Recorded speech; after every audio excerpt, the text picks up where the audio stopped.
Buenos días, queridos profesores, colegas y amigos. Muchísimas gracias a Uniminuto por invitarme a compartir con ustedes algunas ideas sobre la relación entre aprendizaje y cambio curricular. Además, que esto implica dos temas, aprendizaje y cambio curricular, que es algo que ustedes viven cotidianamente. Me imagino que la mayoría de los que están aquí también comparten conmigo el ser docentes, y el ser docente significa que viven con los estudiantes y viven con otros colegas profesores. Luego, el aprendizaje, si es que todavía, que yo creo que sí, no lo tienen tan detalladamente conceptualizado, lo han vivido durante mucho tiempo. Bueno, mucho tiempo no hay mucha gente joven, yo lo he vivido durante mucho tiempo. Yo sí estuve en el anterior toque de queda.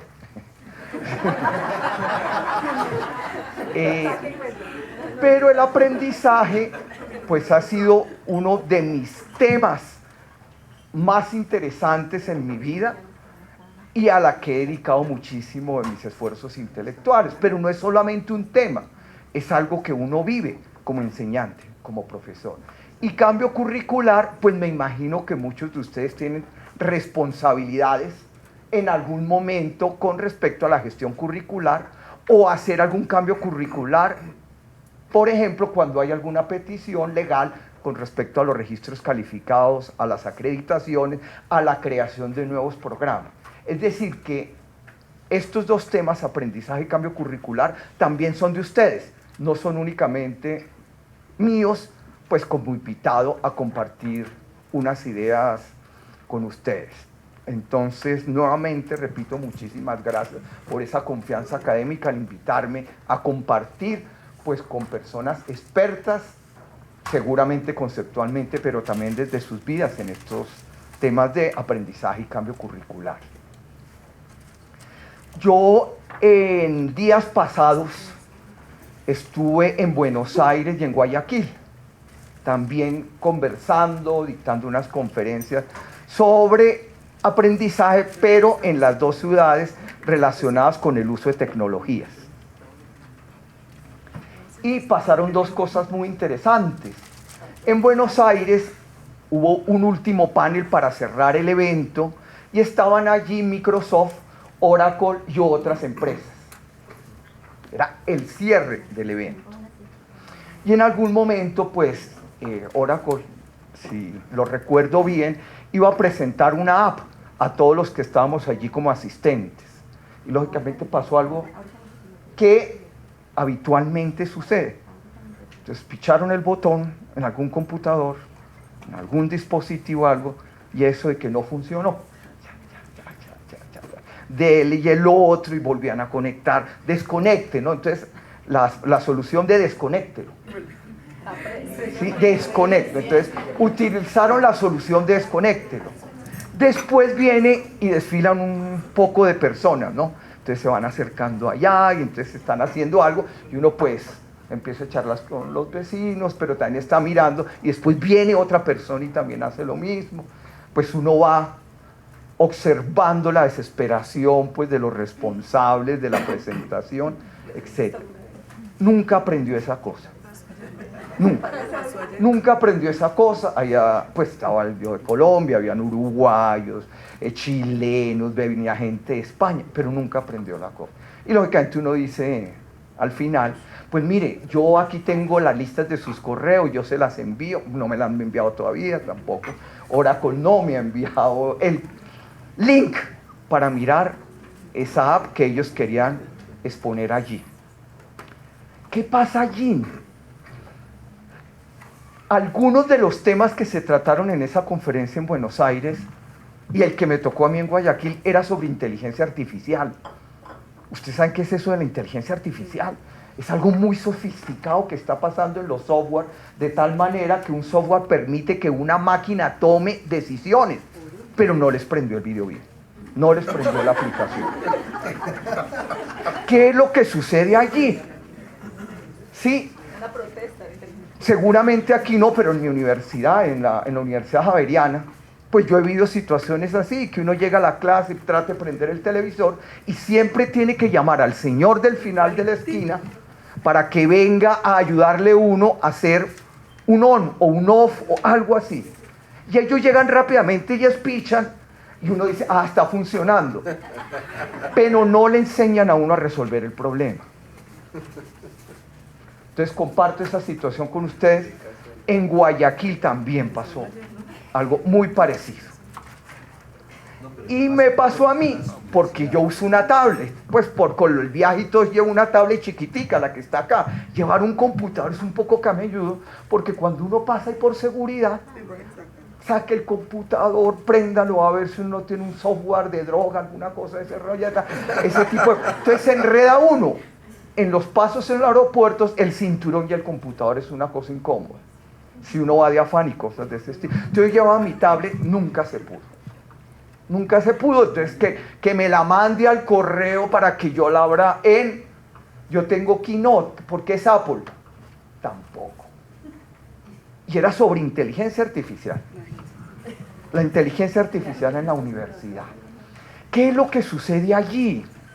Eso que traba en determinado momento una mejor labor en la vida cotidiana.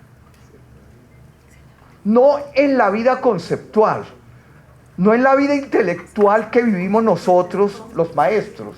Es decir, conocimiento sobre algo.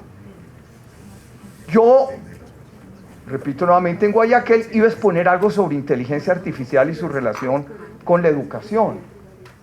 Yo vivo eso conceptualmente, pero tengo que hacerme la pregunta, eso cómo se moviliza en la vida cotidiana, laboral, pedagógica en las universidades o en otro lugar. Ahorita yo estaba con mi celular, qué maravilla, resolviendo algunos temas de un proyecto que en este momento dirijo con el MEN, con el Ministerio de Educación Nacional. Hay que hacer entregas, Uno de los temas que se está trabajando allí, así en secreto, es una actualización de competencias TIC. En el 2013 salió un documento azul sobre competencias TIC, en este momento lo estamos revisando. Y lo estamos revisando especialmente, están grabando, ¿no es cierto? Después les cuento. Y lo estamos revisando especialmente porque queremos poner el conocimiento más actualizado y avanzado en una nueva propuesta. Allí hemos tocado el tema un poco de la inteligencia artificial en el ámbito educativo. Me ha sido muy, muy interesante. Aquí tengo un libro que se llama The Game, que trabaja sobre todo el tema de las tecnologías y especialmente las tecnologías digitales y cómo eso ha estado relacionado con revoluciones culturales. Y cómo eso hace que cambie las formas de organización que nosotros tenemos en las instituciones o en las empresas. Muy interesante esto. Y tiene aquí muchos casos sobre inteligencia artificial también. Y eso es lo que estoy trabajando en el MEN. Y entonces, gracias a la conectividad, a la red y al WhatsApp, he estado resolviendo algunas cosas muy rápidamente. Pero una que todavía no he podido resolver es que hay que entregar un CD. Es uno de los entregables al ministerio. En la edad de la inteligencia artificial, de las redes, de la conectividad plena, de Facebook, pero hay que entregar un CD. Pero eso me ha enredado a mí algo desde el punto de vista laboral, que no puedo mandar hoy que hay paro a la secretaria, exponer a una persona en una situación de orden público, decirle vaya a la universidad a entregar esto allá. Pero hay que entregar el CD. En este trabajo que estamos haciendo, ¿qué contempla la inteligencia artificial en la universidad? ¿Qué es lo que pasa allí? Es decir, ¿qué sucede, no es cierto, que en alguna organización están solicitando algo que está desactualizado desde el punto de vista de lo que nosotros estamos haciendo? Es más, todas esas cosas que hay que entregar en el CD, ya las envié por WhatsApp, por WeTransfer, por el correo y en un Google Drive. Pero falta entregar el CD el día de hoy que hay paro nacional. Eso los entrega. ¿Qué es lo que sucede allí? Yo lo que quiero plantear y compartir con ustedes es algo que se ha dicho en los últimos tiempos, especialmente en la educación, que hemos cambiado de un paradigma centrado en la instrucción, de diseñar currículos centrados en la instrucción y en los contenidos, a un paradigma centrado en el aprendizaje y centrado en los estudiantes. Esa primera propuesta, que fue explícita en un documento muy interesante, en un texto que escribió un intelectual e investigador americano, Ramsden, se hizo más o menos en sus primeros trabajos como en 1970 y pico. Llegó muy rápidamente a algunas universidades americanas. En algunas universidades, por lo menos desde mi experiencia, que yo conozco, pues cercanas, no ha llegado. Es decir, pero es muy fácil enunciarlo. Un paradigma centrado en el aprendizaje que nos obliga a mirar con mayor sensibilidad educativa lo que está pasando con los estudiantes. Pero además, no es solamente un tema de contenidos. En mi presentación, pues, compartieron que yo soy, pues, matemático de formación básica. Entonces, se me salen muchos ejemplos con respecto a esto. Y tengo mucha preocupación, muchísima preocupación, en que los estudiantes comprendan las estructuras algebraicas. Eso está relacionado, ¿se acuerdan?, con polinomios, ecuaciones, con A, con B, con X y con Y. Eso es maravilloso. Utilizando un lenguaje artificial, donde hay un signo que es lo más bello del mundo. No sé si para usted, dos palitos, los iguales, porque lo de este lado tiene que ser igual a lo del otro lado, cosa que no hemos resuelto políticamente ni económicamente, la igualdad. Entonces, ese contenido para mí es maravilloso, pero mi preocupación por los estudiantes me ha obligado a que vaya tornando mis preocupaciones centradas en ese contenido a algo que pueden llamar habilidad, competencia, destreza, o más, de una manera más genérica, pensamiento matemático. Entonces me ha tocado pensar cosas como cómo se pasó históricamente de la geometría al álgebra. ¿Hay algún matemático por aquí? Si no, cambio el ejemplo. No, para ti, te lo voy a decir a ti. Pero ingenieros hay. Pero ustedes todos se acuerdan de la geometría, base por altura sobre 2 y cosas de ese estilo. Y de las figuras y de las formas. Entonces, cuando uno trabaja en derivada, hay algo que se llama el paso de la pendiente a la derivada en sí mismo. Entonces, uno tiene una curva y le traza una tangente, y esa tangente, es decir, es pasar de la geometría al álgebra. Y me he preocupado por comprender las relaciones entre geometría y álgebra para después entender en la experiencia misma cómo viven o experimentan intelectualmente esa situación mis estudiantes, para tratar de entender cómo viven ellos intelectualmente lo que es una estructura algebraica. Es decir, me ha acercado, ¿sí?, con dificultad a un currículo por competencias, o una preocupación por las habilidades y las destrezas. Pero lo que quiero compartir es que ese paso de las preocupaciones centradas en la instrucción y en los contenidos a unas preocupaciones centradas en el aprendizaje de los estudiantes no es nada sencillo. Es fácil la enunciación, pero no es nada sencillo desde el punto de vista cómo nos organizamos universitariamente, o como nosotros, por ejemplo, distribuimos los tiempos o las cargas docentes. Cuando usted tiene un currículo centrado en los contenidos, hay algo que lo alivia a uno. Y es que, me paso a la física, entonces uno ve primero la física mecánica, para después ver la física electromagnética, para ir llegando poco a poco a la física relativista, para pasar a los cuantos. Entonces yo organizo y hago la secuencia curricular, siguiendo a veces cronológicamente temas y como han aparecido en la historia. O a veces digo que podrían organizarse de acuerdo a la complejidad. Pero no hay mayor complejidad en la física moderna, en la relativista, a la física mecánica, sino son tiempos históricos diferentes y hay que comprenderlo desde sus contextos. Pero con los contenidos tengo una situación un poco más cómoda, que es que mirando el índice del libro, organizo la secuencia curricular. Y que nosotros nos hemos acostumbrado o aprendimos de nuestros profesores que es una forma de hacer distribución en tiempo del aprendizaje o de las temáticas.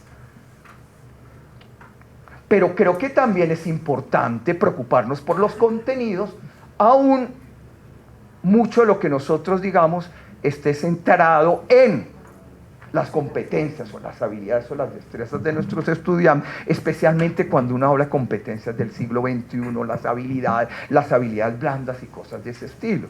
Entonces lo que quiero decir es que el paso no es sencillo, que es exigente porque solo señala un aspecto, los elementos organizacionales y de gestión curricular, sin tocar aquellos elementos que todavía son más exigentes, la manera como nosotros cambiamos nuestras mentalidades en comprender qué es lo que significa realmente un paso de la enseñanza al aprendizaje, o la manera como nosotros concebimos qué es lo que significa un estudiante y su labor y su rol como estudiante, etc.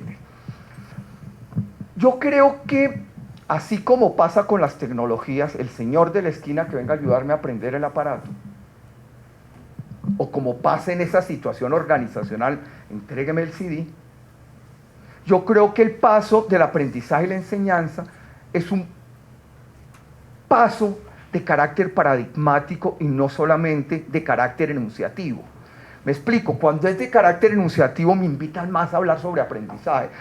Lo voy a compartir con ustedes para decirle qué es lo que es el aprendizaje un poco desde el punto de vista de algunas concepciones contemporáneas. Pero el cambio es paradigmático. Seguramente cuando yo digo esto, alguno de ustedes está pensando que tiene que ver con cambio cultural. Sí. Tiene que ver con formas de reorganización administrativa, sí. Ahora, vuelvo nuevamente a tomar el caso de las tecnologías, de quién me prende eso. En la universidad donde yo trabajo, hace mucho tiempo, fueron muy sensibles también a aquello que estaba proponiendo la cultura con respecto al uso de computadores. Todo esto que he dicho, ¿qué significa? Pues compraron computadores. Aquí en Colombia también una unidad del ministerio se llama Computadores para Educar. Compran computadores y distribuyen computadores. En la universidad también compraron computadores. Pero después vino lo de las redes. Entonces, anchos de banda. ¿Usted no se acuerda de la discusión sobre los anchos de banda? No, es que esta cosa, y es que el internet, no, y esto, ¿qué? No, pues imagínense, estoy sin internet otra vez. Y uno entonces llama en mi universidad a los de la DTI, los de la Dirección de Tecnologías de la Información. No, que mire que el internet no me funciona, bla, bla, bla. O llama al señor del final del corredor que está encargado del videobin, de lo audiovisual, del televisor y cosas de ese estilo, de protegerlo y de guiarlo a uno. No, guiarlo a uno, prendérselo. Guiarlo a uno no, prender. Entonces lo que estoy expresando con esto un poco extenso en esta introducción es que hay algo paradigmático allá, que también tiene una implicación en lo organizativo, en lo administrativo y en los destinos de los recursos. Y es que se compraron los computadores, se organizó esa dirección de tecnología, eso tiene jefes, tiene un poco de ingenieros y ellos le compran a los proveedores. Y no me preguntan mucho a mí, pues que soy profesor de matemáticas que dirigía un centro de investigación sobre aprendizaje y enseñanza. Después uno utiliza la estrategia más astuta que uno puede hacer. Se vuelve súper amigo del de la DTI. No del director, con él uno se pelea, se vuelve súper amigo de la DTI. De la persona, el muchacho ese de la... ¿Sí? Que llama GST. No, usted no les pasa eso, usted no les pasa eso. No, usted no. Se hace súper amigo del muchacho de la chaqueta azul, que es joven y llega en moto, y él le resuelve a uno todas esas cosas. Pero, ¿en qué universidad? pero esto ha sucedido no debido a malas intenciones, sino también a cómo se ha ido desarrollando históricamente el tema de las tecnologías, en este caso, en relación con la docencia. También ha pasado así con respecto a la enseñanza, aprendizaje y al currículo. Generalmente en las universidades se organizan por direcciones de departamento, direcciones de carrera. El director de departamento, el director de carrera, o la dirección como la que yo tenía, de un centro adscrito a la vicerrectoría académica, pues son cargos y tenemos funciones y tenemos responsabilidades administrativas y deberes financieros. Todo eso hace que las estructuras organizacionales, ¿sí?, se impregnen también como de la historia. Cuando había un paradigma, había una estructura organizacional. Cuando había un paradigma en la cotidianeidad, nosotros pensamos de una manera. Y no es tan sencillo pasar de uno a otro simplemente enunciativamente. Por ejemplo, cuando yo digo enunciativamente, voy a explicar eso de mejor manera. No se pasa simplemente por la declaración en un PEI. No se pasa simplemente por la definición de una estructura orgánica. No se pasa simplemente por definir modos de mando. ¿Quién es el jefe? ¿Quién es el jefe? ¿Quién es el jefe? No se pasa simplemente reorganizando todas estas cosas, sino tiene que estar acompañada por un cambio cultural. Y es un cambio cultural que no siempre se da de arriba hacia abajo, sino que implica también de abajo hacia arriba. Entonces, esos elementos son muy sutiles. Entonces, cuando uno trabaja en el aprendizaje, no solamente trabaja en el tema de la reflexión conceptual sobre ello, sino trabaja también cómo esto se convierte vida cotidiana, laboral, pedagógica y educativa en las instituciones educativas. Ahorita que hablaba con Yadira, pues le preguntaba sobre el tiempo. Y me decía 15 minutos al final para preguntas. Entonces cambiemos un poquito el paradigma. Y empecemos por las preguntas. Entonces utilícese 2 o 3 minutos pensando, pues ya están organizados en grupo, por pareja, en interés.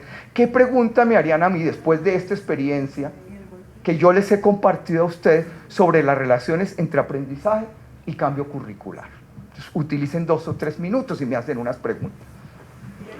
Bueno, entonces yo creo que lo que les digo, ya tienen algunas preguntas sobre la mesa. Quisiera que complementáramos esas preguntas con estas respuestas que ustedes puedan dar a esta pregunta, ¿Qué es aprender? Entonces utilicemos rápidamente una tecnología que ustedes deben conocer. Desde sus celulares pueden entrar a esa dirección, www.menti.com. Espero que funcione.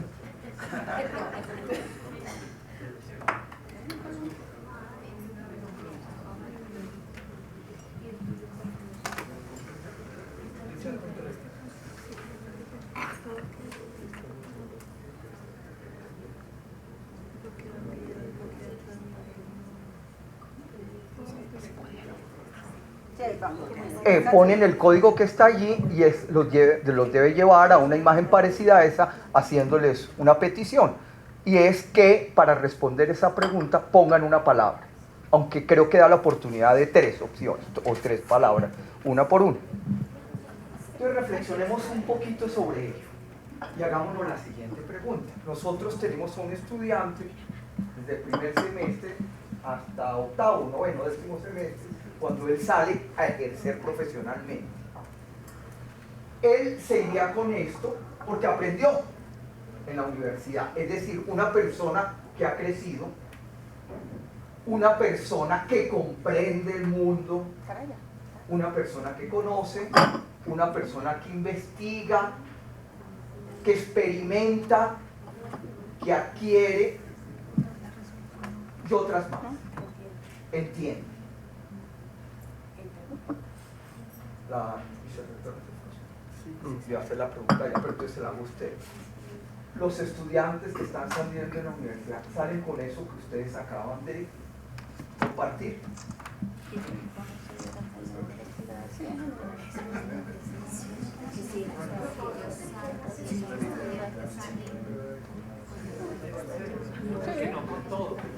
No con todo, pero con algo. Pero bueno, guardemos esa respuesta que ustedes están construyendo mentalmente.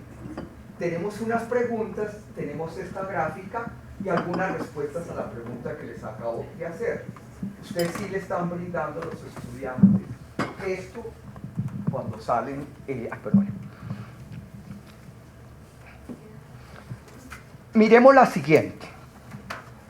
Ya dirá.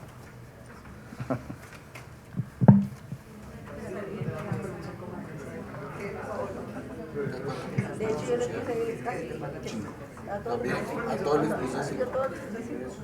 Pero ya está pensando. Empieza a bajar. Listo, yo creo que ya existe una tendencia con los resultados que observamos allí.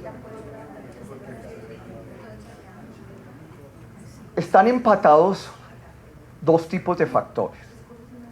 Aquellos relacionados con características personales y aquellos que expresan lo que nosotros hacemos curricularmente, didácticamente, en los sistemas de evaluación y otros componentes de carácter educativo y pedagógico.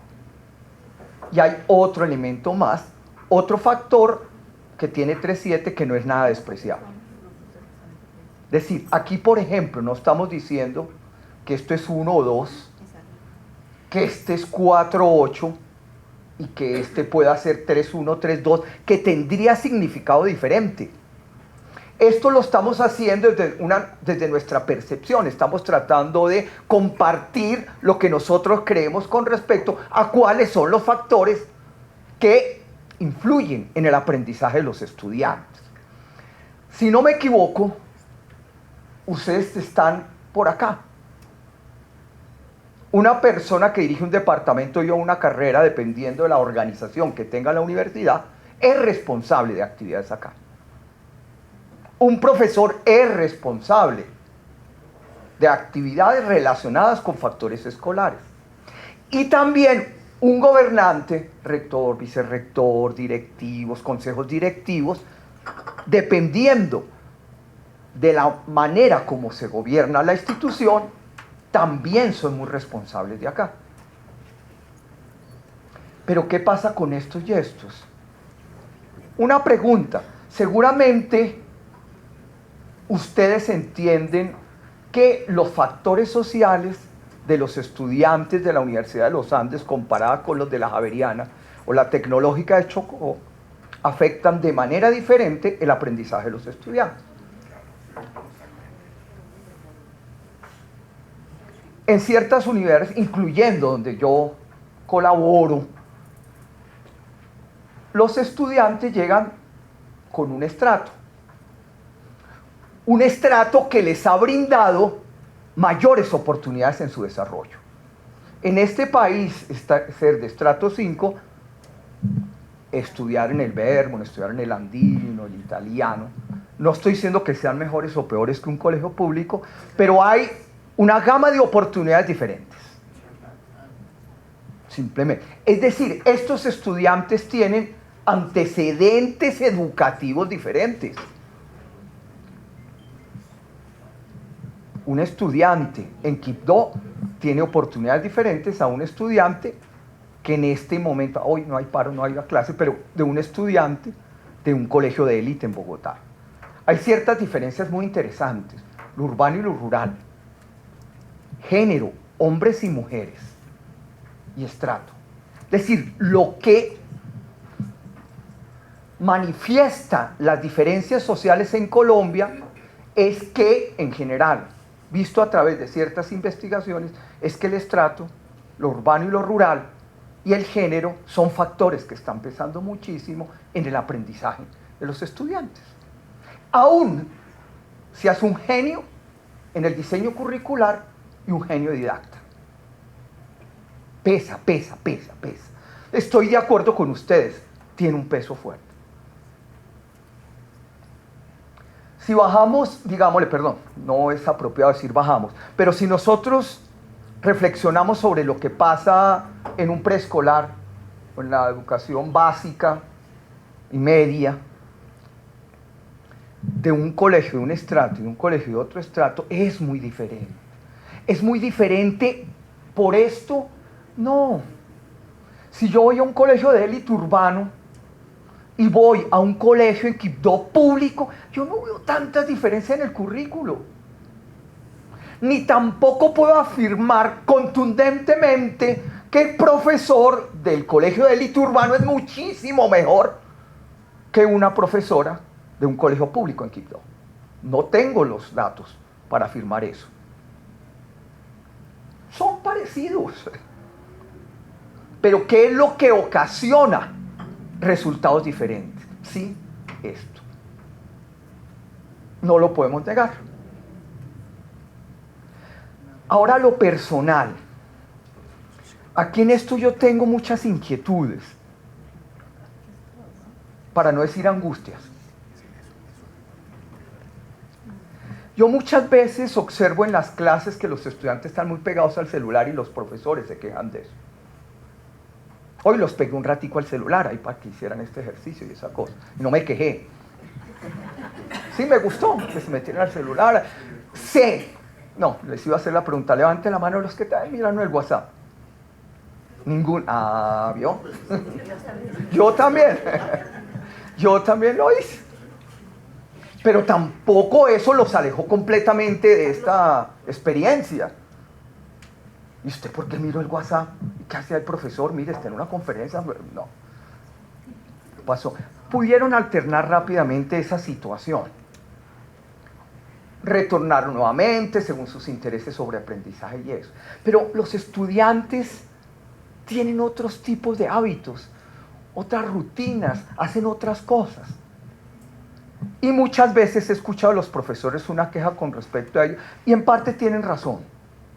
Un profesor de fisiología en la universidad fue al centro. Está muy angustiado por los rendimientos académicos de los estudiantes. Muy angustiado. Porque de 100 le pasaban 42. También estaban angustiadas las directivas y conversaron conmigo, que dirigía el Centro de Aprendizaje y Enseñanza, que qué hacíamos con este profesor. Él llegó allí y realmente tenía una preocupación pedagógica sincera y me manifestó en algún momento una queja con respecto a los estudiantes que viven pegados al celular, no atienden, algunos llegan y se duermen, además los de medicina después del turno llegan a dormir a la clase de fisiología, y era una preocupación también muy profunda tenía este profesor, y yo no voy a dejar que ninguna persona se gradúe si no domina con mucha solvencia la fisiología. Y yo dije, oye, ¿verdad que sí? Un nieto de uno, alguna cosa, que vaya donde un estudiante que no sepa fisiología y que el profesor que lo pasó ahí para tener mejores rendimientos en términos de sus logros como didacta. Entonces yo decía, sí, es una angustia. Mire, y al final de esas conversaciones llegamos a una conclusión. El profesor tenía razón. ¿Quién no tenía razón? El currículo. Una clase donde habían estudiantes de biología, de enfermería, de medicina, de más de 80 puestos a las 7 de la mañana, etcétera, etcétera, etcétera. Y había una diferencia en los resultados de los estudiantes de medicina y las enfermeras. Yo me decía, ¿pero por qué? Es decir, este estudiante de medicina, que sí era más o menos así, de élite, ¿es mucho más inteligente que esta enfermera? No. La explicación no estaba acá. La explicación es parte, estaba acá. Uno va a la facultad de medicina y no hay ninguna muchacha que esté cursando la carrera, en general, que tenga hijos. Uno de enfermería y sí, encuentra algunas muchachas que ya tienen hijos, que han trabajado como auxiliares de enfermería, etc. A enfermería se presentan 1000 y pico estudiantes para seleccionar 70, 80. A enfermería se presentan 70 para seleccionar 90. Sí es diferente la situación. Simplemente aquí lo que comparto con ustedes, interpretando un poco bruscamente estos datos, es que nosotros tenemos muchas responsabilidades acá, pero no podemos desconocer esto. Y las respuestas curriculares, las respuestas didácticas, las respuestas en los sistemas de evaluación, también tienen que tener en cuenta esto y esto. Y no únicamente, por ejemplo, la estructura epistemológica de la disciplina o la manera como nosotros decidimos en la actividad de gestión curricular qué va primero, qué va después, o qué no va y qué sí va. O si son 5 años, o si son 4 años, o si hay tanto tiempo de presencialidad, o si hay tanto tiempo no presencial. Realmente, cuando nosotros hablamos de aprendizaje, no podemos desconocer la presencia de estos 3 factores. Es más, ahorita que trabajo en el ministerio ha sido un poco exigente para mí porque no pienso, por ejemplo, en los 23.000 estudiantes de la Javeriana, sino me toca pensar en los 7, 8 millones de niños en Colombia. No pienso en los 1000 y pico de profesores de la universidad. Me toca pensar en los 300.000, bla, bla, profesores en Colombia. Entonces me ha servido mucho, lo había hecho para Bogotá, que son 367 colegios, pero eso más o menos multiplíquelo por 11, por 10, y por eso son 3.000 y pico de colegios en Colombia, pensar mucho más globalmente. Hay una cosa que se llama la ecuación de economía productiva, que dice, hay unos factores personales, hay unos factores sociales y hay unos factores escolares y otros factores desconocidos. Un factor K, sumando este, le da los resultados de aprendizaje. El aprendizaje depende de esto. Entonces muchas veces leyendo el contexto, lo que hace una persona, por ejemplo, cuando uno piensa en Colombia, cuando uno piensa en Bogotá, es tomar una decisión sobre cuál es el factor que tenemos que tener más en cuenta para hacer inversión. Este es un factor fuerte, por ejemplo, en primera infancia, los comedores escolares. Sí es muy importante los comedores escolares, sí es muy importante el PAE. Es decir, el plan de alimentación escolar es muy importante porque esto realmente está afectado. Si nosotros nos devolvemos a la diapositiva anterior, vimos que había una como conexión neuronal. Claro, es clave. Y la conexión neuronal se vuelve mucho más determinante en los primeros años. ¡Qué terrible! Los estudiantes, están grabando. ¡Qué terrible! Los estudiantes están marchando con mucha razón, con muchísima razón, por un mayor cuidado de la educación superior. Deberían estar marchando también los estudiantes chiquiticos, lo que pasa es que ellos no van, pero deberían estar marchando los estudiantes de 5, 6 y 7 años pidiendo mayor protección y mayor cuidado. Y ahí es donde hay que ser más sensibles para hacer inversión. Esto va cambiando. Entonces, simplemente como una moraleja, siendo abusivo con sus respuestas, yo estoy de acuerdo en la diapositiva anterior. Tienen que comprender, entender, investigar. Eso lo debemos lograr nosotros. Es nuestra preocupación permanente desde el punto de vista curricular y didáctica. Pero tenemos que tener en cuenta. Y lo mejor que podemos hacer desde el gobierno educativo, desde la gestión curricular o de lo que nosotros hacemos como profesores, es mirar esto con mucha cautela, con mucho detalle, para hacer decisiones acá. Y lógicamente estas decisiones también están dadas por una preocupación de que los estudiantes sepan, de que sepan estructuras algebraicas, de que sepan el cálculo, de que sepan fisiología. No olviden eso. Al fin y al cabo, también una de las funciones de la universidad es hacer una transmisión cultural de los valores que hemos construido históricamente desde el punto de vista científico y tecnológico. También tenemos que hacer eso. También nos debemos preocupar por las 3 leyes de Newton. Tenemos que preocuparnos para que nuestros estudiantes hagan cálculos de estructura perfectos. Tenemos que preocuparnos para que nuestros estudiantes sean muy solventes en el dominio de la anatomía, de la fisiología y de todo este tipo de cosas. Es decir, sí tenemos una preocupación por los contenidos, también tenemos una preocupación por las habilidades. Es más, no existe conocimiento procedimental sin conocimiento declarativo. El conocimiento procedimental es cuando hablamos de habilidades, destrezas, competencias, todo este tipo de cosas, y el conocimiento declarativo es cuando yo, porque me fascina, hablo de las leyes de Newton. Y esas dos cosas hay que vincularlas, los contenidos, los conocimientos, los saberes, con aquello que nosotros queremos desarrollar en los estudiantes. Esto es un poco brusco. No bastan las habilidades blandas para ser buen médico.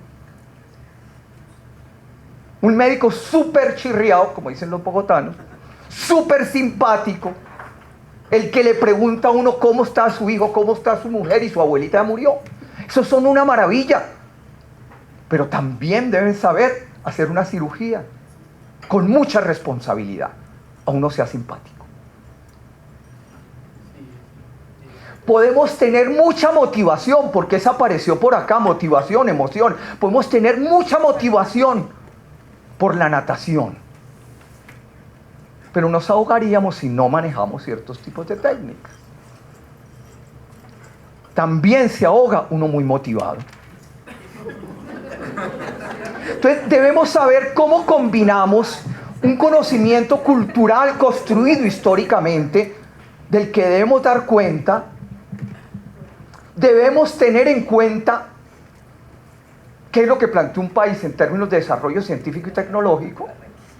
Debemos conocer más profundamente a nuestros estudiantes. A mí me sorprende lo que pasa, pero mi mayor sorpresa fue, yo voy habitualmente a la tienda de Javeriana y a la Lerner, y me quedo ahí, me siento y cosas de ese estilo. Los amigos estudiantes que he hecho ahí. El otro día una chica estaba ahí mirando un libro por un lado, un libro por el otro lado, lo miraba con un anhelo. Era un libro de Shakespeare Caro. No tenía ella más de 20 años, ¿sí?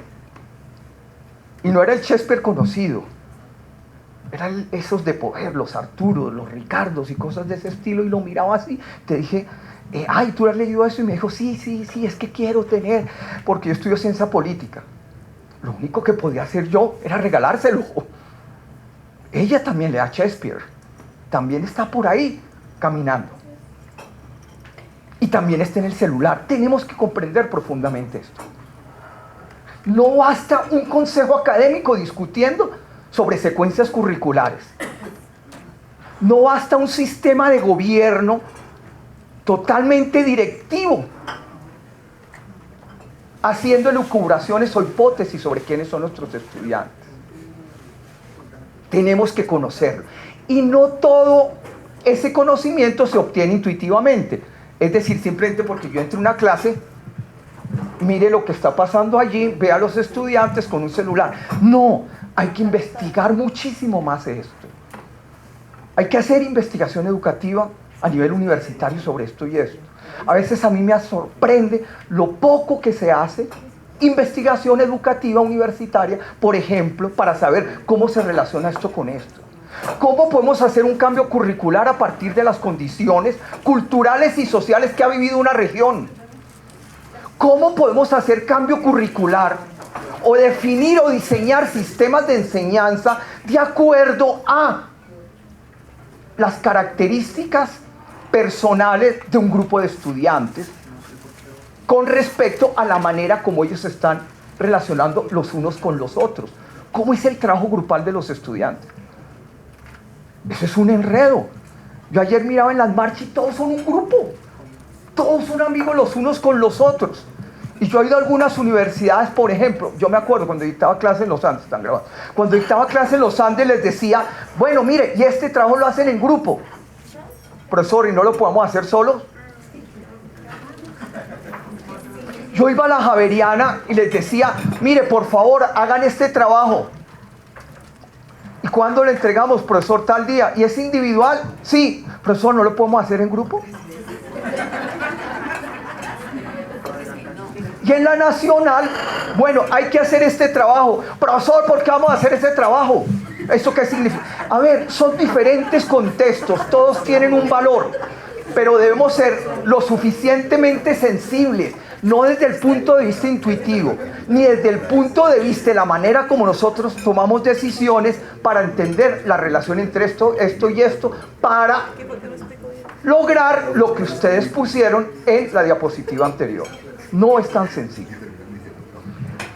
Ahora sí quiero que compartamos un poco las preguntas. haciendo.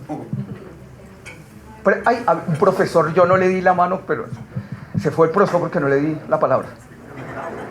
De las preguntas que ustedes tenían anteriormente, de pronto cambiaron algunas después de ver esto, o encontraron una respuesta a sus preguntas después de ver esto. Rápidamente, algunas preguntas. Dale. Yo siempre he estado como en la línea de los contextos y en la aprendizaje transversal. El micrófono. Va en función de esa. ¿Cuál es el papel en función de su experiencia y en función de estos elementos del aprendizaje? ¿Cuál es el papel del aprendizaje transversal en los cambios curriculares o en un cambio curricular? A ver, si lo entiendo bien. Se refiere, por ejemplo, al desarrollo de una competencia ciudadana, que es transversal. Puede ser. Es decir, que no se obtienen únicamente en una asignatura, en una experiencia particular de clase. Hay cosas que pasan así. Es decir, yo he tenido la angustia a veces con respecto a la enseñanza del cálculo 1, cómo contribuye al desarrollo de la autonomía. Y pienso que el desarrollo de autonomía le toca a los profesores de ciencias sociales. Pero como los estudiantes de matemáticas no todos ven tantas materias de ciencias sociales, entonces habría un privilegio mayor de los estudiantes de ciencias sociales desarrollar una competencia ciudadana que de un estudiante de matemáticas. Entonces uno llega y dice las transversales y pone 3 o 4 asignaturas, por ejemplo, ¿sí?, que son obligatorias para todos los estudiantes de una universidad. ¿Cuáles son esas asignaturas? Es la pregunta del millón. ¿Cuál de esas? No sé si estoy pegándole a tu pregunta, porque habla sobre aprendizajes transversales. Una competencia blanda, vuelvo a repetir, como la ciudadanía. Otra vez están grabando. Hace poco alguien de la policía me llamaba a ver si podíamos hacer un proyecto sobre el desarrollo de competencias ciudadanas con los estudiantes que están allí. Ahorita pienso que me debe haber llamado hace por lo menos un año. ¿Sí? Que me debe haber llamado hace mucho tiempo.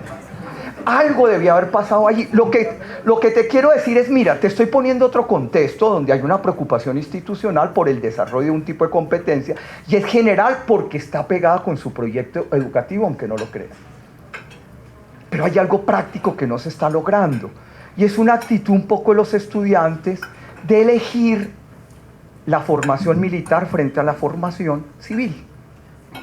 Y hay algo ahí, y hay que mirarlo muy despacito para saber cómo se comprende el contexto, no solamente urbano, comunitario, rural, sino también cómo se comprende un contexto institucional.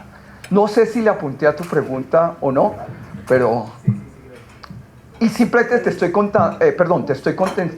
contestando con una inquietud, con algo que hay que tener en cuenta. ¿Quién decide cuáles son esas asignaturas transversales? ¿Será la mejor forma de hacerlo? Hay diferentes respuestas a esto. Una de las respuestas que me ha gustado en la universidad en la que yo colaboro es tener una vicerrectoría del medio.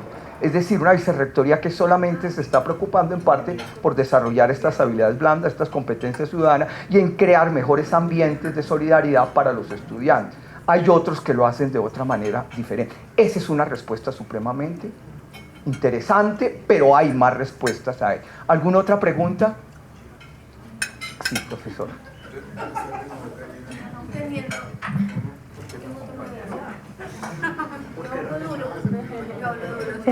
Yo hablo duro. Teniendo en cuenta los factores asociados al aprendizaje, dentro de esos factores, ¿cuáles elementos tienen mayor relevancia a la hora de generar un cambio curricular? Muy buena pregunta. Mira, cuando vas a hacer un cambio curricular, los factores que mayor tienen relevancia son los factores de carácter escolar, educativo, institucional, pedagógico. Relevancia, pero si no son pertinentes, es algo muy complicado. A ver, ¿qué quiere decir? Relevancia hace alusión a lo importante que es algo, desde el punto de vista educativo, y que nosotros generalmente lo traducimos a propósitos fines, visión o misión. Pero la pertinencia hace referencia a lo que nosotros estamos haciendo es útil para esta persona, es útil para este país y contribuye a la humanidad de una manera práctica, responde a las necesidades, por ejemplo, de formación de los estudiantes. Entonces, el factor más relevante es aquí. Tú lo decides aquí. Necesitas conocimiento conceptual y técnico y experiencial para tener buenas decisiones en la gestión curricular y cuando quieres hacer una renovación o un cambio curricular. Pero el tema de la pertinencia es clave.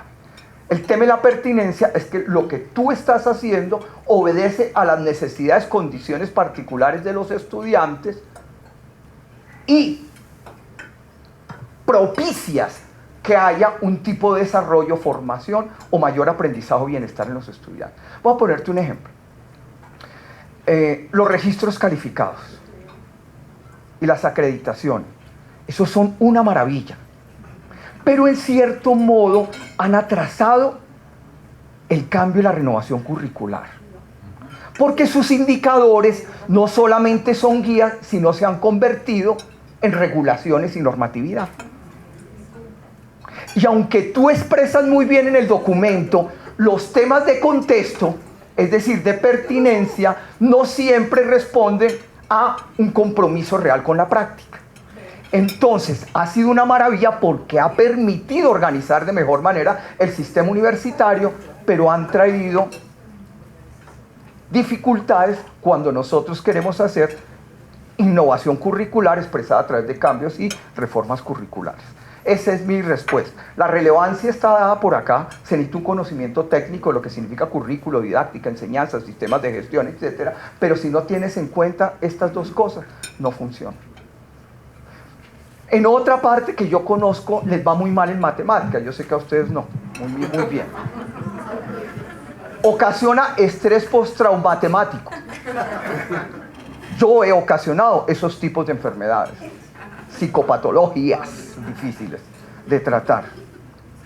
Y la respuesta ha sido, vamos a poner una materia de precálculo. Otra matemática más. Y se ha transformado los malos rendimientos del cálculo 1 en peores rendimientos en precálculo. Entonces tocaría poner precálculo. Hay una decisión curricular totalmente impertinente, porque no tiene en cuenta los estilos particulares de aprendizaje. Entonces alguien dice, no, les hacemos una prueba de entrada. Y he visto pruebas de entrada terribles. Porque confunden una prueba como la Saber 11, que indaga sobre la efectividad curricular hacia atrás, con una prueba potencial, que es cuando viene un estudiante a mi universidad, lo que me pregunta es si sería capaz de vincularse con el proyecto educativo que tiene la universidad y hacer su mejor esfuerzo para obtener los mejores rendimientos académicos, con la mejor didáctica, con la mejor pedagogía que nosotros tenemos al interior de la universidad y organización curricular. Esa es la pregunta. Entonces, el precálculo uno funciona para unos y no funciona para otros, pero lo que he visto es que no funciona para la mayoría. Entonces, ese es un ejemplo de una decisión curricular impertinente en determinados tipos de contextos. Entonces uno dice, ¿pero cuál sirve? Esta es una hipótesis nomás. ¿Por qué no hacemos articulación universidad-colegios? ¿Por qué no trabajamos un poco más juntos? Y creamos un sistema más integrado de formación para tener un proyecto educativo más unificado. ¿Por qué no nos articulamos, por ejemplo, para manejar recursos didácticos compartidos? Voy a poner un ejemplo. La Universidad Javeriana queda aquí y la Universidad Distrital queda acá. Podríamos hacer cosas juntos, como por ejemplo, decorar muy bonito el túnel debajo de la séptima. Y repartirnos. Usted se encarga una semana, la distrital, nosotros nos encargamos la otra semana. Y podríamos hacer algo cultural allí muy lindo. Podríamos crear un ambiente de calle mucho más rico culturalmente. Pero ¿cómo va a ser posible que la única manera de que se articule una universidad con la otra universidad sea gracias al SMAT? perdón que lo diga, pero es cuando persiguen a los estudiantes de la distrital, se esconden en la Javeriana y empiezan a hablar todo el mundo con todo el mundo. Y empieza a pensar en un proyecto articulado. Entonces, mira, ¿cómo toman una decisión de compartir recursos didácticos entre dos universidades que quedan una al frente de la otra? Si tú vas a la 170, está lleno de colegios, ¿por qué no hay una biblioteca? Una biblioteca común para todos esos colegios, en lugar de que todos gasten en el cálculo uno lo mismo. Entonces, lo que te quiero decir un poquito es que estos factores son muy claves para tomar decisiones de gobierno, de gestión curricular y didáctica. Quiero compartirles un videito, 10 minutos, es ya para terminar. Pues más lo que ustedes han visto es que he compartido experiencias y hemos conversado. Pero para conceptualizar un ratico y hacer estas moralejas hartas de fin de conferencia.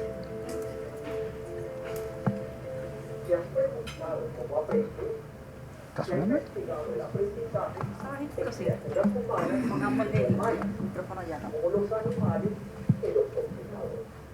También se estudia el aprendizaje a lo largo de la vida, en niños, en jóvenes, en adultos, y en diferentes contextos, en el campo, en la ciudad, en Europa, en Estados Unidos, en África y en Colombia. ¿Qué es aprender?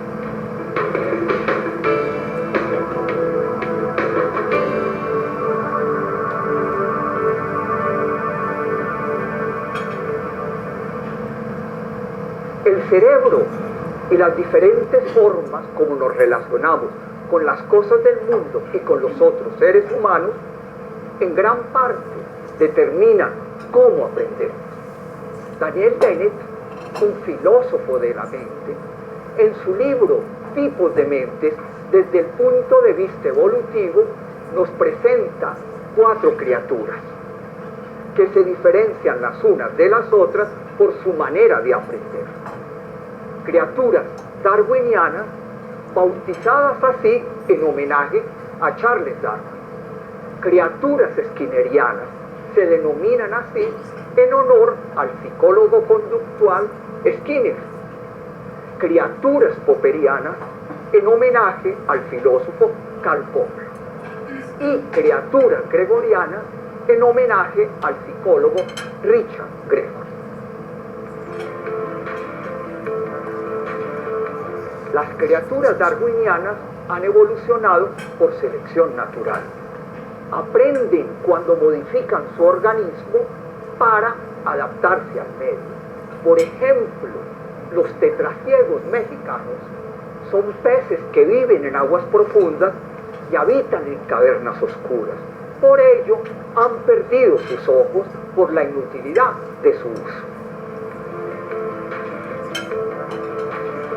A medida en que las criaturas se van adaptando, empiezan a diferenciarse entre sí.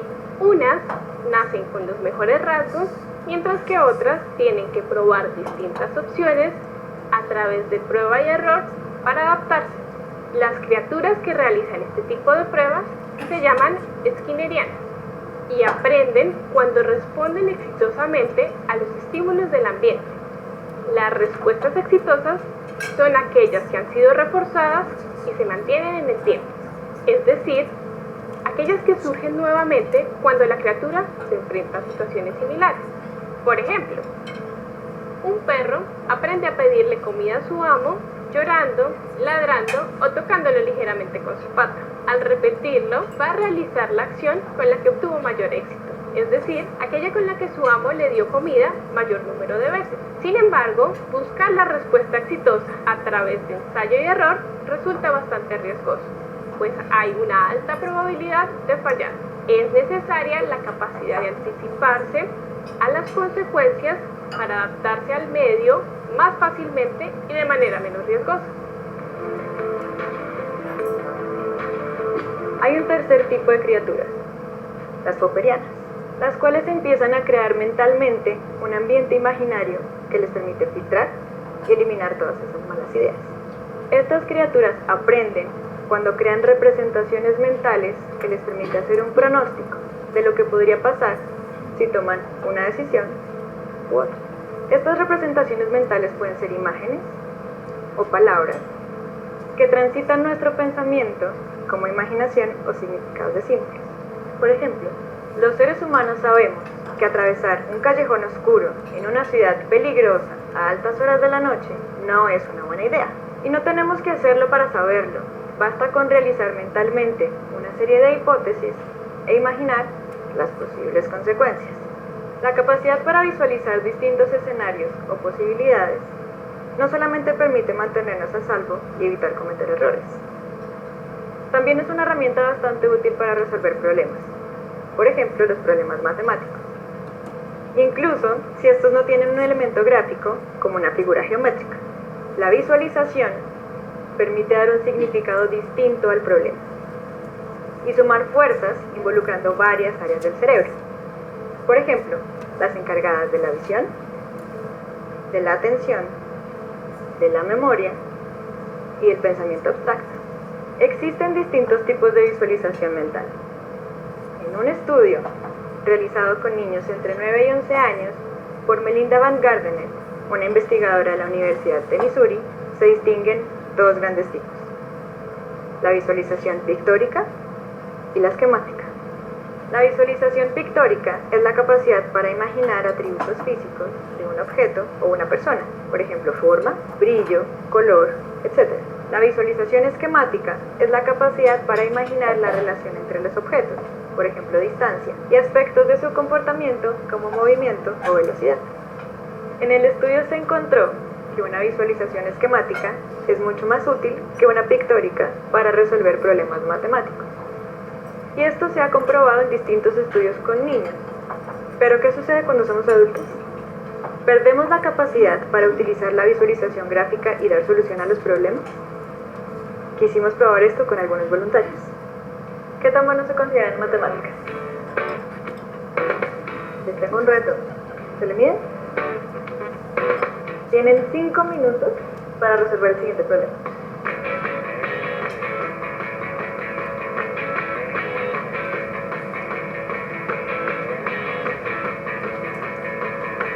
Un hombre necesita hacer una dieta especial. Va a una tienda y compra unos pedazos de pollo. Le dan 3 pedazos que juntos pesan 1/3 de libra, pero su dieta indica que solo debe comer 1/4 de libra de proteína. ¿Qué cantidad de pollo que compró puede comer para mantener su dieta?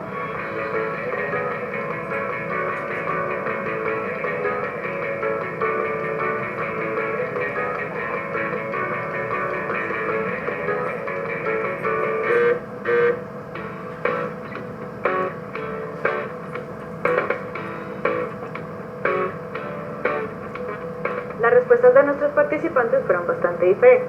María ha decidido utilizar una ecuación matemática, mientras que Diego ha usado una gráfica para resolver el problema. A pesar de que ambos llegaron a la misma respuesta correcta, visualizar gráficamente un problema matemático y representarlo a través de un diagrama resulta mucho más fácil darle un sentido y encontrar una ruta de solución más sencilla.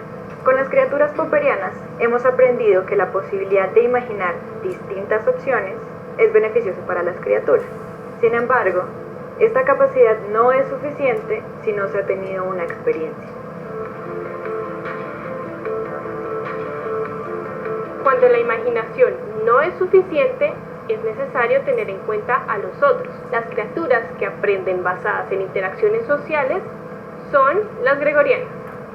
La interacción con el mundo externo hace necesario el uso de herramientas para resolver problemas. Las herramientas pueden ser objetos físicos o elementos culturales como el lenguaje o los símbolos. La manera en que los humanos usamos las herramientas para resolver problemas está relacionada con la manera en que los niños aprenden a jugar con los objetos. Hay 3 tipos de juegos. El primero está orientado directamente con el objeto para lograr un objetivo. El segundo es de tipo imaginativo. Y en el tercero se organizan los objetos en situaciones sociales. Los hombres tienden más a jugar con los objetos para lograr un objetivo, mientras que las mujeres para crear situaciones sociales. Esta diferencia de género en los juegos es el resultado de las interacciones sociales. Las criaturas darwinianas y las skinnerianas son competitivas. Reaccionan ante el entorno ajustándose a él. Su aprendizaje es adaptativo. Las criaturas popperianas y las gregorianas son cooperativas, imaginan nuevos mundos y transforman el existente. Su aprendizaje es transformador. Algunos profesores tratan a sus estudiantes como criaturas darwinianas o skinnerianas. Simplemente esperan una reacción positiva ante su instrucción.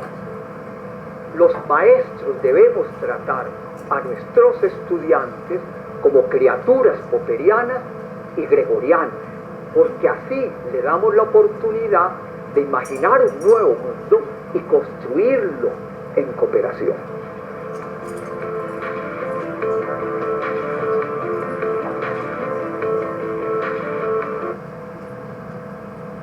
Dos cosas que quiero compartir con ustedes. Una con respecto al fondo, es decir, a los contenidos del video, pero segundo con respecto a la forma. Lo que decía, una moraleja antipática después de esta conversación tan rica, pero yo creo en esto que planteé inicialmente, que es un cambio de paradigma, no solamente conocer más teoría sobre el aprendizaje, es que nosotros hemos ido recorriendo este camino. Esta es la tecnología, bueno, esta es la instrucción,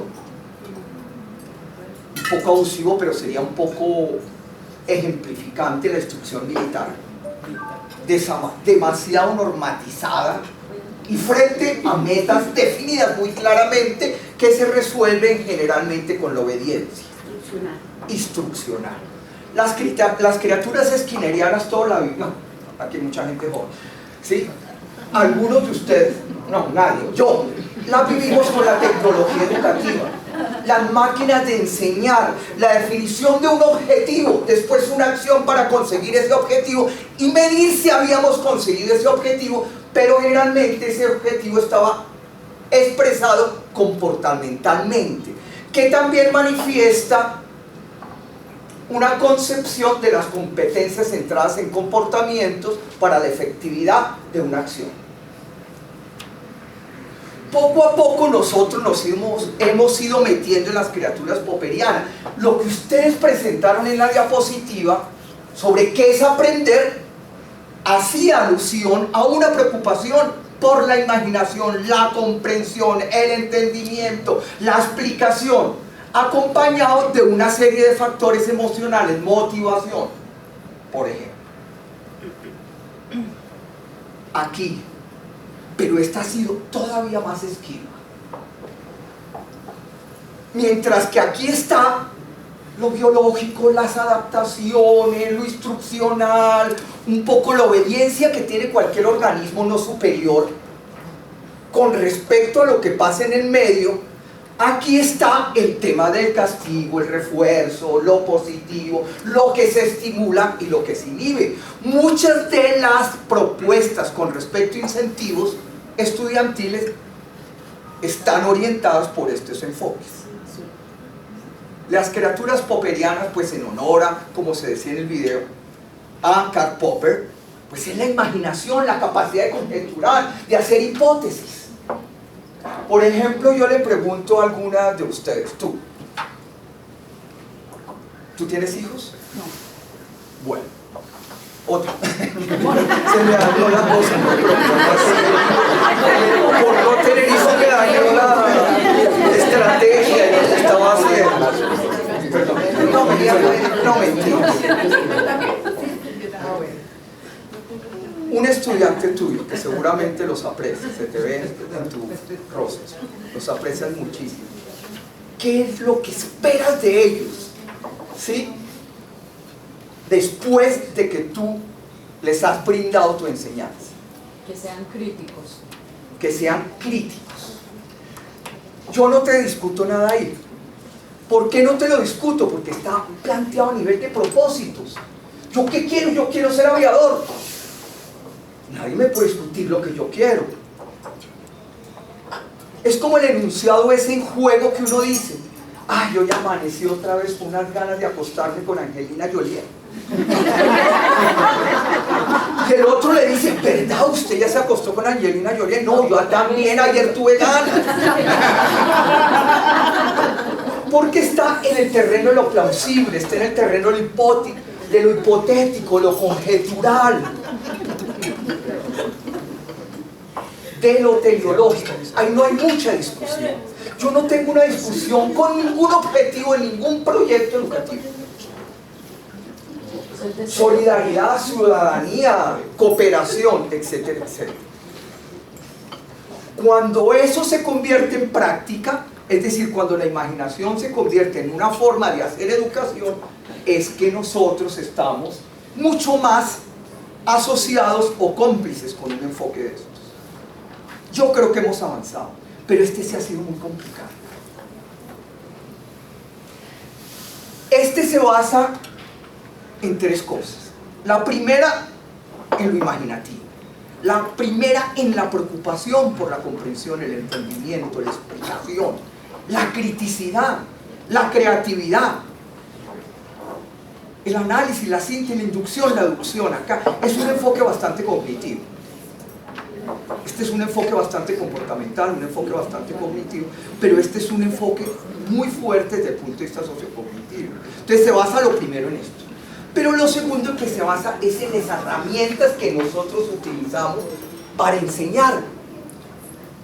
Los recursos que nosotros compramos para proporcionarle a los estudiantes algo.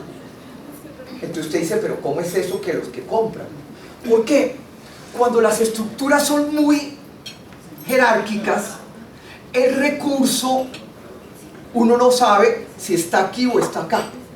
En otras palabras, yo he participado en experiencias, ¿están grabando? Sí. He participado en experiencias donde mi sueldo como rector es 6 veces más que el sueldo de un profesor. Eso no es justo. Pero sí manifiesta una estructura jerárquica en la manera como se distribuyen los recursos. Es decir, se le dan 10 a uno y una décima parte a 10. Entonces, a ver, pero usted dice: no, pero está hablando de finanzas. Claro que sí, porque algo que uno decide, volviendo nuevamente a cómo inicié, ¿quién compra el recurso? ¿Cuándo invertimos en la red? ¿Será que estamos en el momento de hacer Big Data? ¿Cómo tomamos decisiones para adquirir software educativo? ¿Con quién hacemos alianzas? Es un modo de hacerse preguntas de cómo nosotros gestionamos, administramos e invertimos en recursos. Es un problema de recursos. Por eso lo que hicieron en Chile, ¿están grabando? Por eso lo que hicieron en Chile de bajar los sueldos a los congresistas, porque tiene un significado social. La pregunta es: ¿qué hicieron con la otra parte del dinero? Lógicamente fue destinada a algunos tipos de recursos necesarios para hacer mejor educación. Chulo, está bien. Entonces, esto toca todos los ámbitos de la organización educativa. Toca el gobierno, toca las culturas, toca la manera como nosotros hacemos gestión y fundamentalmente cómo concebimos los currículos y el cambio curricular. Y de allí también toca muchísimo en nuestras cabezas y en nuestros corazones, ya no en las estructuras organizativas, sino en nuestras cabezas y en nuestros corazones, las didácticas. Las criaturas gregorianas se basan en los símbolos, que es el segundo punto. Primero se basa en esto, en su diapositiva. Lo segundo, en la manera como nosotros diseñamos y distribuimos los recursos educativos. Y lo tercero, en la cooperación.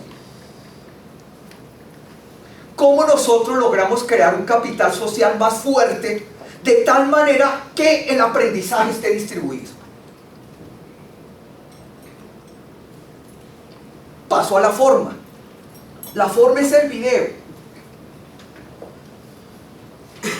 ¡Qué pesadilla! Yo no creo que hable más de 1 minuto y medio. Mis estudiantes lo hicieron en 3 horas. Yo 2 días tratando de grabar eso. Ayer estuve por 3 minutos, 11 horas. Además que era terrible, porque la otra persona que estaba en el video conmigo es un artista de televisión con la mitad de mi edad, un poco más alto y los ojos azules. Entonces yo le decía al director del video, le decía, no, pero me va a ver un profesor viejo hablando mal. No quedan bien los profesores, todo el mundo va a decir, yo quiero esa modelo y no a ese profesor. 11 horas tratando de resolver ese problema. Es una pesadilla. Pero ¿qué es lo que estamos haciendo aquí? Tratando de construir un recurso que satisfaga una memoria, porque de pronto hay muchas cosas que ustedes no aprendieron ahí porque no lo hice bien yo, o el libretista, pero vuelve y lo repiten, lo paran, lo meten en el computador. Yo con lo que estoy haciendo ahorita, bueno, está la cámara, sí, no es tan fácil que eso se convierta en una memoria. Entonces todo el reto es tratar de hacer del conocimiento una memoria que cumpla criterios pedagógicos. Este video todavía no lo hace. Lo que hicimos ayer todavía no. Y llegamos a una conclusión. Yo hice doctorado y llevo tiempos estudiando en bibliotecas grandísimas, pero nadie me dijo cómo hablar en público, cómo pararme ante una cámara, cómo mirar a una cámara con preocupación por los que están al otro lado, que son un jurgo de estudiantes en este país que no pueden ir a la universidad. Porque algunos se paran con preocupación por sí mismos. Sí, me maquillaron. Pero no me interesa conquistar a nadie. Me interesa que eso le llegue a algún estudiante. Ah, tan altruista hay. No, porque lo estoy haciendo todavía muy erradamente. Porque necesito aprender más cómo se construye este recurso audiovisual. ¿Cómo se diseña este recurso audiovisual? Necesito aprender cómo se diseña software educativo. No a quién se lo compro, qué es lo que decide el de la DTI. Necesito saber cómo diseño los sistemas de enseñanza-aprendizaje basados en ciertos recursos para que esos recursos sirvan para democratizar más el conocimiento.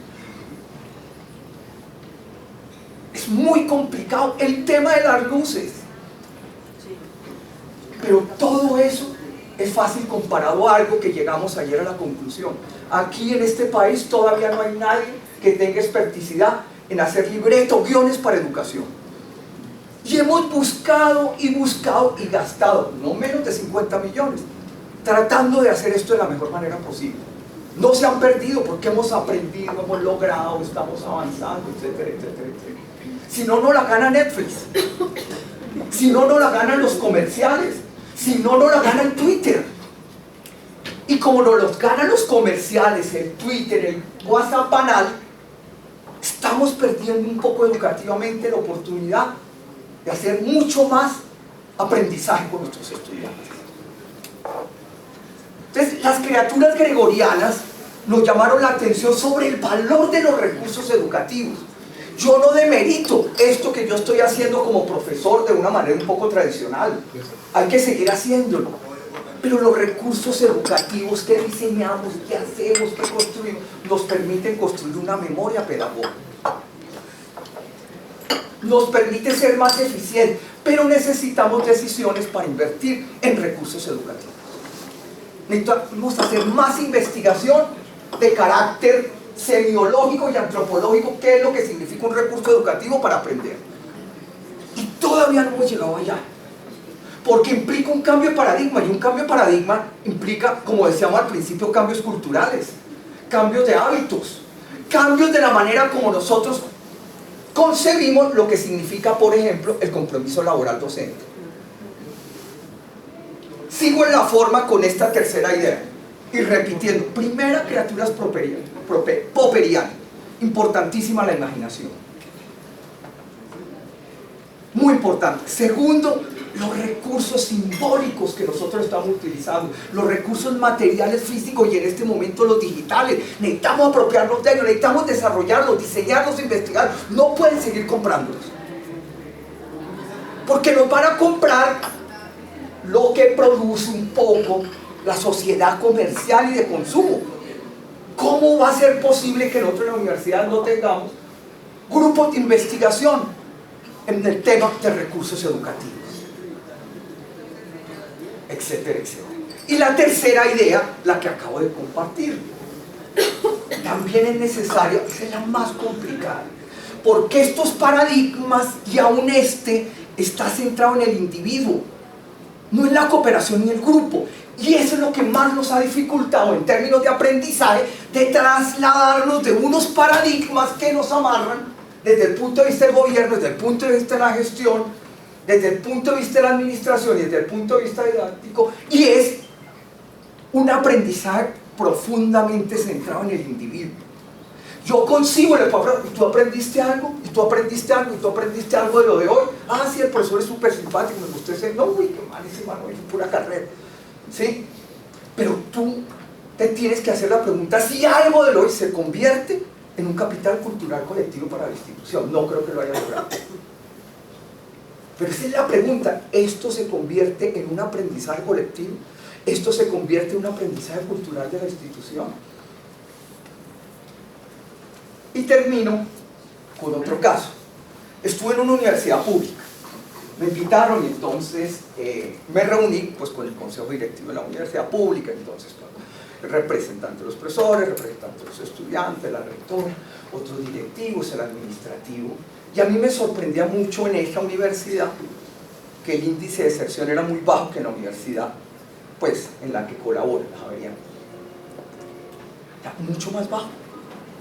Estaba como en ese momento, unos 2 años, estaba como en el 19%, 18%. ¡Wow! Entonces yo me fui al tercer factor, ¿se acuerdan que estaba por allí? Y dije, pero ¿ustedes qué están haciendo curricularmente?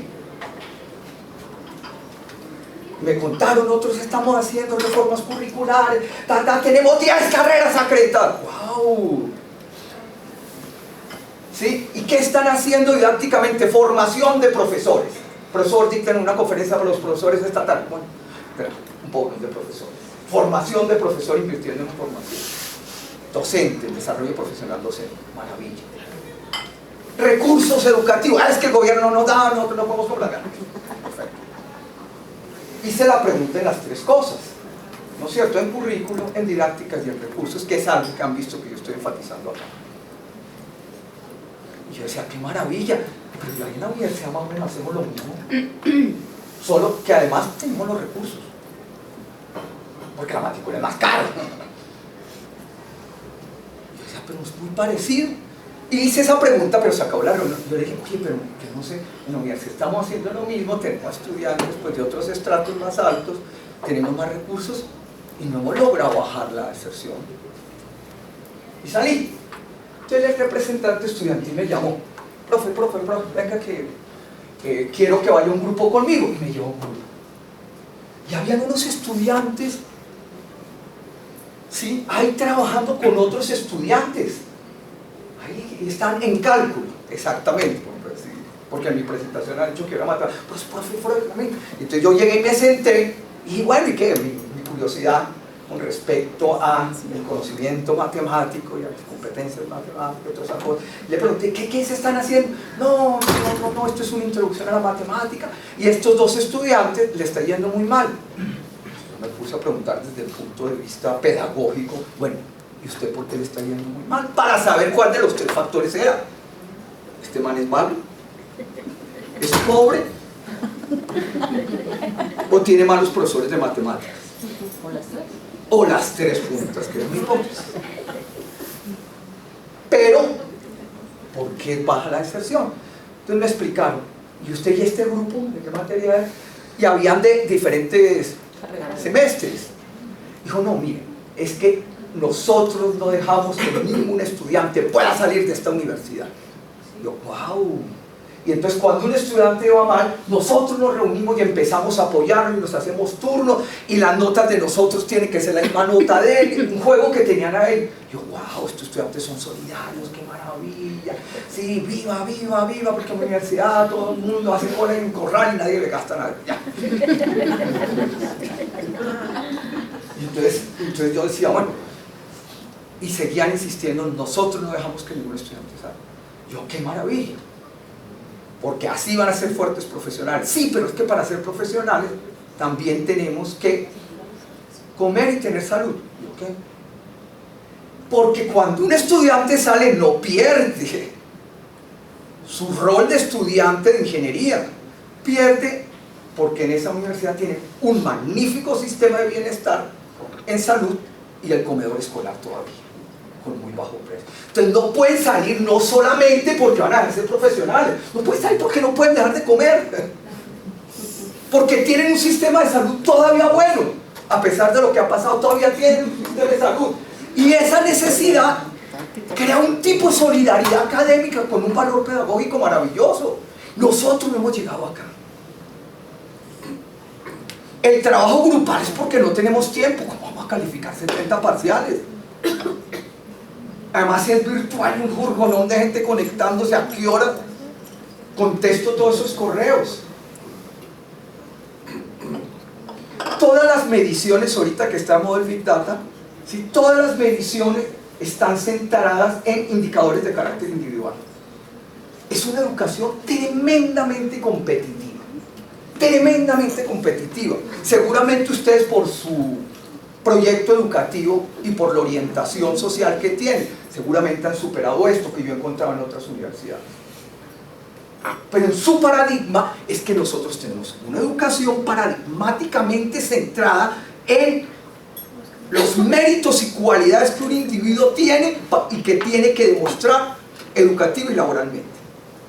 Nosotros todavía no tenemos un colectivo ciudadano, un colectivo ciudadano de estudiantes.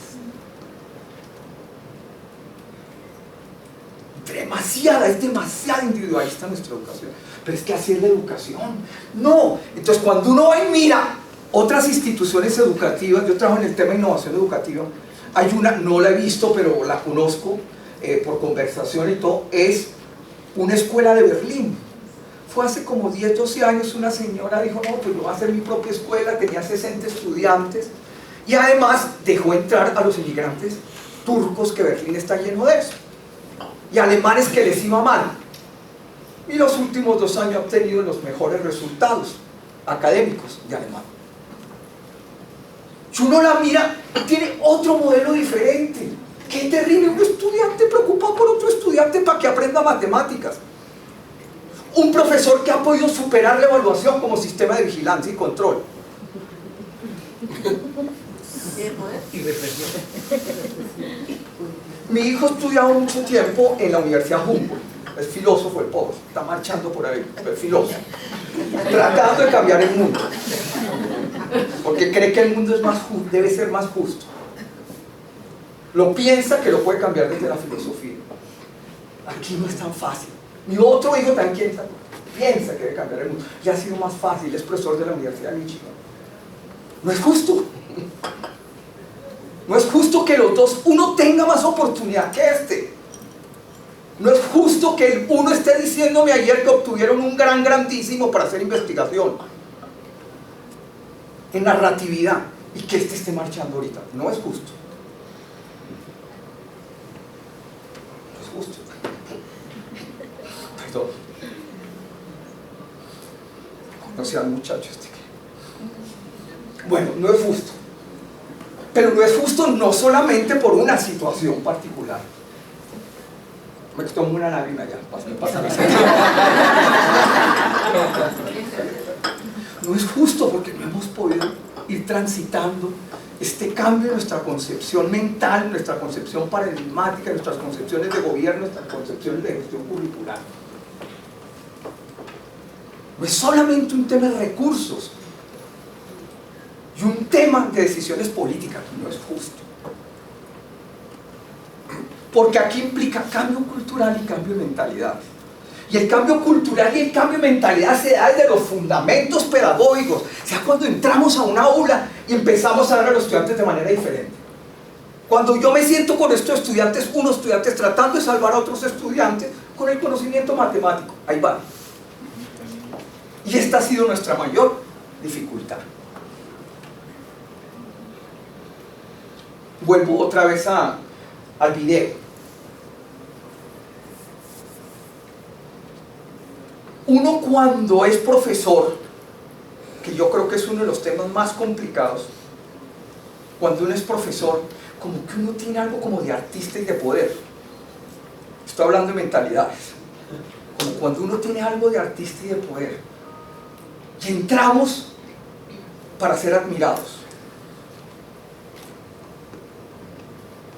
No entramos para que nuestro poder, nuestro saber, nuestra edad y nuestra experiencia, que es de las cosas más locas que uno puede hacer de manera altruista, nuestro poder se convierte en ganancia para el otro. Mi poder, mi doctorado, mi oportunidad de estar en el ministerio tiene que convertirse en ganancia para el otro. Eso todavía no hemos recorrido ese camino desde el punto de vista pedagógico, que es un cambio de mentalidad. Tampoco hemos recorrido el otro camino. Como decía Ana, vicerrectora, sí hay que hacer cambio cultural. Porque ese cambio cultural, más un cambio en las estructuras de gobierno que son demasiado jerárquicas, un cambio en las estructuras de gobierno institucional, no estoy hablando de las calles, un cambio en las estructuras de gobierno institucional, un cambio en las culturas como estamos concibiendo, lo educativo, y un cambio en nuestras mentalidades nos permitiría obtener aprendizajes mucho más de carácter popperiano y aprendizaje más de carácter gregoriano.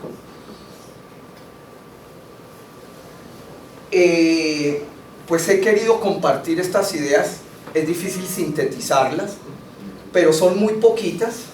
La primera que he compartido con ustedes es que el tema del cambio con respecto a un paradigma centrado en la instrucción y en los contenidos, a un paradigma centrado en el aprendizaje, no es solamente un tema conceptual o técnico o decisiones curriculares o de proposición, es un cambio de mentalidad, es un cambio de cultura y es un cambio de estructura como estamos haciendo el gobierno educativo. Y lo comparto con ustedes. Hay que perseguir todo lo que ustedes pusieron acá, pero estoy casi seguro, ahí no hay ninguna culpabilidad, pero estoy casi seguro que cuando ustedes concibieron el aprendizaje acá, están pensando en una persona, no están pensando en un grupo, no están pensando en un colectivo, no están pensando en una sociedad, no están pensando en la juventud como capital cultural, intelectual de nuestro país. Están pensando en un individuo. La siguiente diapositiva, estoy totalmente de acuerdo con ustedes. Hay 3 tipos de factores para poder nosotros actuar, lograr cambios curriculares y hacer una mejor didáctica. No hay que olvidar los otros 2. Nuestros perfiles de nuestros estudiantes, ¿quiénes son ellos? Sin alabarlos románticamente, sino concibiendo su realidad. Y también tenemos que tener en cuenta nuestros contextos. Estoy de acuerdo con ustedes. Y lo tercero, pues es una idea muy simple. Tenemos que ir transitando en esto. No podemos seguir tratando a los estudiantes y tratándonos a nosotros mismos como si fuéramos criaturas darwinianas, que es la obediencia, como criaturas skinnerianas, que trabajamos con estímulos, incentivos, inhibiciones, castigos, premios. Es muy importante que nosotros impulsemos en nosotros mismos, en los estudiantes, la imaginación.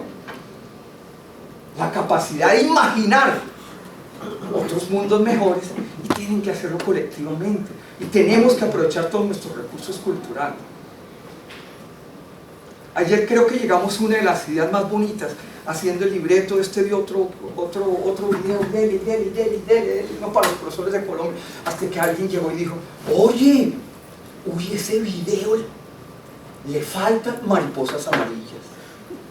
No podría decir, le decían al director, que hubieran mariposas amarillas volando en el set. Y él dijo, claro, le faltan mariposas amarillas. Sí, nos faltan mariposas. Muchas gracias.